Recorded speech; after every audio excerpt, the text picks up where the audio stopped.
The moon cast eerie shadows as I walked through the quiet suburban street.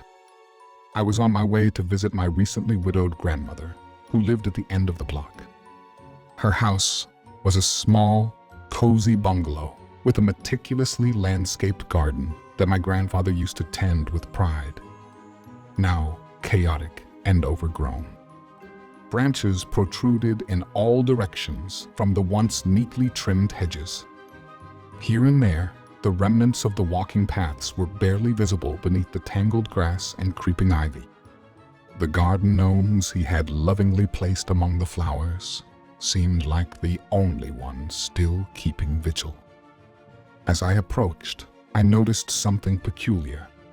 The gnomes appeared to have moved, not to a different location, but rather they seemed to be in slightly different positions.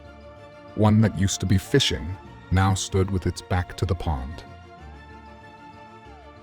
Another seemed to be peeking around a corner.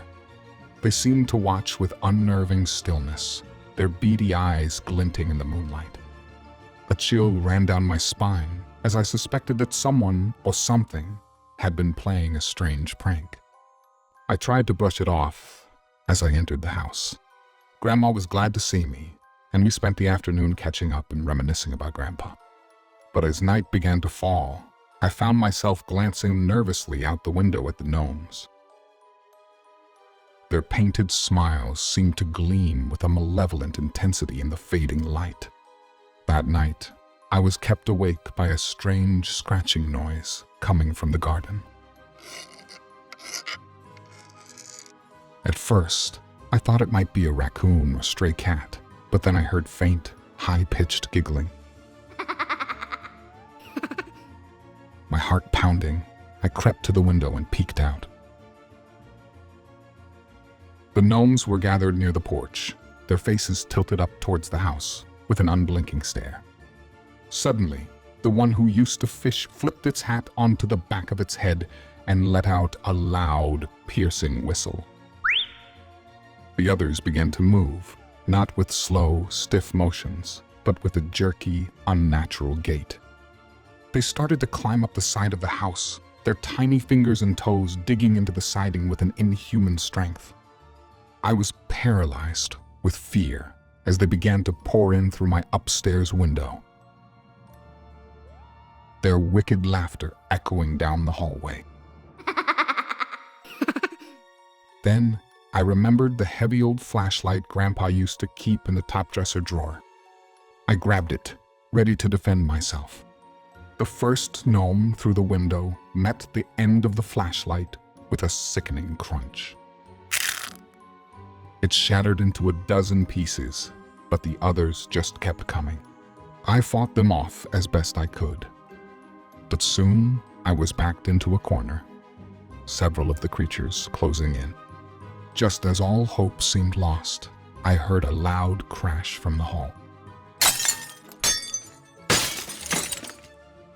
Grandma stood in the doorway, a look of fierce determination on her face, and a large garden gnome lying at her feet. "These little pests have been causing trouble, have they?"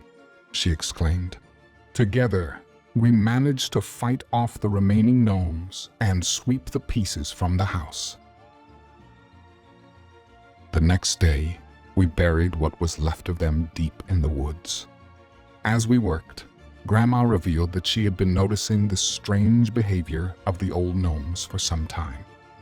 She suspected they had been angered after Grandpa's passing because she couldn't keep up with the lawn and the garden the way he used to. When the garden became neglected, the gnomes became resentful. In the months that followed, Grandma found solace in the garden again. She attended her flowers with a renewed spirit, as if Grandpa were beside her, guiding her hands. But Grandma had good days and bad days, and sometimes couldn't tend to the garden.